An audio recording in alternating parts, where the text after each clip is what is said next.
লোকে আমায় ভালোই বলে, দিব্যি চলন সই, দোষের মধ্যে একটু নাকি মিথ্যে কথা কয়ে।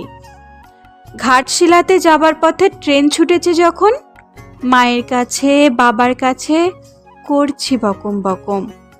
হঠাৎ দেখি মাঠের মধ্যে চলন্ত সব গাছে এক এক রকম ভঙ্গি ফোটে, এক এক রকম নাচে। ও মা, দেখো নৃত্যনাট্য।